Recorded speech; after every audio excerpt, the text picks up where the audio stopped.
I don't think that anyone's shocked that the old school Hiscores are overrun by bots, but how bad is it really? Well, between March 2nd of 2024 and February 26th, I climbed up 25 spaces on the smithing leaderboard without gaining any experience in the skill, which means I gained those 25 positions due to the accounts ahead of me being purged from the high scores for one reason or another. Most likely botting or real-world trade. Now, in a game with 1 million active monthly users, are 25 accounts that noteworthy? Yes, these accounts were ranked among the top 6,000 blacksmiths. Max level is just over 13 million experience, and all of these accounts had at least 21.8 million experience. Practically enough to get them to 99 again. How many hours did they spend after maxing their smithing level to reach that experience? And perhaps more importantly, what were the economic implications of getting to that point? Smithing can be a profitable skill, however most people spend money to get it done and out of the way as quickly as possible. One of the fastest ways to 99 smithing is gold bars at the blast furnace with the goldsmithing gauntlets. Given current rates, it can make you 314,000 to 370,000 experience per hour. However, at its fastest, this is going to cost you around 703,000 gold per hour. To go from level 99 to 22 million experience would take a bit over 24 hours, and the profit would be negative 17 million. This is the best case scenario where the banned account is costing itself money in order to get the experience rates as quickly as possible.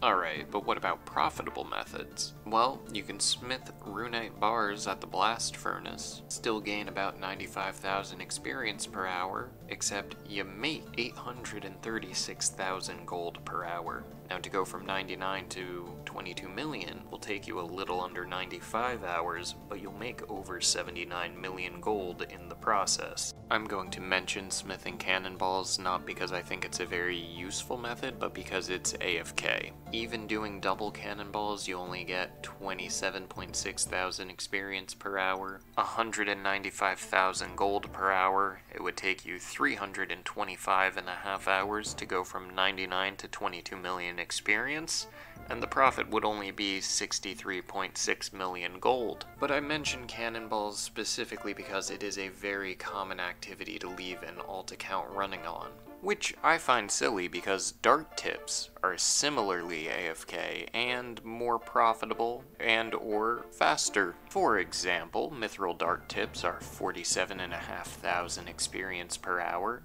89,000 GP per hour, only takes 189 hours to go from 99 to 22 million experience, and you would make 16.8 million gold along the way. But you gotta be all the way at level 54 to start doing mithril dart tips. Cannonballs you could start at like 28 or something, you know? But bronze dart tips you can start at level 4. Now those are only going to give you 11.9 thousand experience per hour, so not as much as the cannonballs or the mithril dart tips. However, bronze dart tips currently make you 329,000 gold per hour. Runite bars at Blast Furnace are a very high intensity activity for 836,000 gold per hour.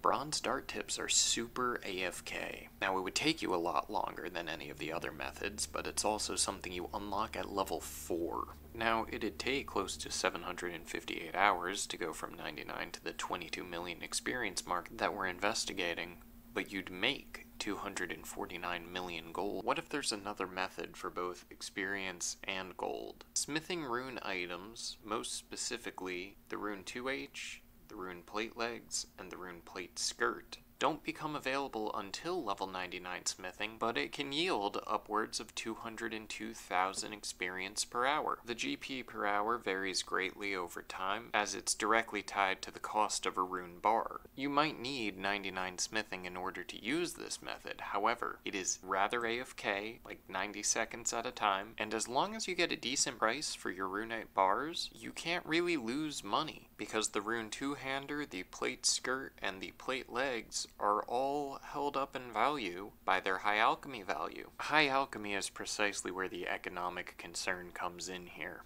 Now, in theory, smithing rune items would take you from 99 to 22 million experience in about 44.5 hours, and in that time you would profit 31 million coins. That said, it takes a lot of capital to actually be able to smith rune items for an hour straight. 2,700 runite bars currently costs over 33 million gold. That said, this activity is available in free-to-play, and there's a sizable portion of the community looking for alchable items, willing to buy them from you directly from the Varrock anvils. Or you can take the time to alch the items yourself. If you're doing this all in free-to-play, you're probably looking at about 500,000 gold profit for smithing the items, and another 500,000 gold if you choose to alch them by hand yourself. Granted, alching them will slow you down. High alchemy is one of the largest sources of GP in the game, so with things like the cannonballs and the darts and the rune bars, you're making something, and someone's giving you gold in exchange for it. But with the alchable items, the end goal is to liquidate it into gold again. Currently, you make about 31 million gold for smithing a bunch of rune two-handers on the way from 99 to 20 million experience, and the amount of money that you make in profit by choosing to alch them rather than sell them, the difference is about another 31 million gold. That 62 million is just the profit from processing the items.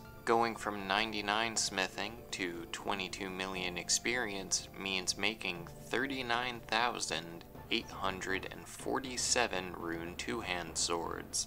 The rune two-hander high alchs for 38,400 coins, meaning that alchemizing all of those rune two-handers works out to 1,530,124,800 coins generated into the economy. 1.5 billion coins. And do you know what's priced at only 1.6 billion coins? A twisted bow, one of the best ranged weapons in the game, especially if you're fighting magical monsters. So when we have 25 accounts that get purged in the same week cycle, which each inflated the economy by over 1.5 billion gold, it's no wonder that the twisted bow is still sitting around 1.6 billion gold. 25 accounts, which are most likely responsible for cumulatively inflating the economy by 38.2 billion gold, have been wiped from the game in the past month. The crazy thing is, I only know what their smithing stats were. I currently have no way of tracking the rest of their account. I have no idea what the rest of their stats were, how many boss KC they have, what else they did with their accounts. They could just be straight up smithing bots, or they could be maxed mains that finally got purged. Technically, it is possible to start tracking various accounts and saving offline copies of their high score status so that you could actually see where they were right before they got purged. But once they're purged, there's no real way of getting back to it, and also if they change their names, it's going to be a mess on your own personal databases. I only noticed this because of where specifically I sit in the smithing high score table. I think we know that a lot of the high scores are overrun, but I don't know. What do you guys think about it? Oh, and just for the record, I used about 1 additional hour of smithing training above what my account was situated at as my baseline for how much experience I'm assuming all of these accounts had, because it made for the nice even rounding number of 22 million at the time. However, these accounts could have had any amount of experience more than 22 million at the time. They could have had 50 million, 100 million, 200 million experience, or beyond true max cap. Bonds are about 10.3 million gold a piece right now. They give you 2 weeks of membership. These accounts individually would have been able to get themselves about 6 bonds or 12 weeks worth of membership time each, but that's just on their profit margin. The total value of the liquid gold that they generated, that 38.2 billion, that's enough for 3,713 bonds. That is enough for 7,427 weeks of membership, or a little over 142 years for those of you keeping score at home. I don't think it's necessarily that surprising that the price of a bond has gone from 7 million gold to close to 11 million over the course of a year. Bonds can be purchased directly from the game studio with a credit card and then sold to other players. Currently, a bond appears to cost $8 USD, which works out to roughly 76 cents per million gold as sanctioned by the game developers and the player market.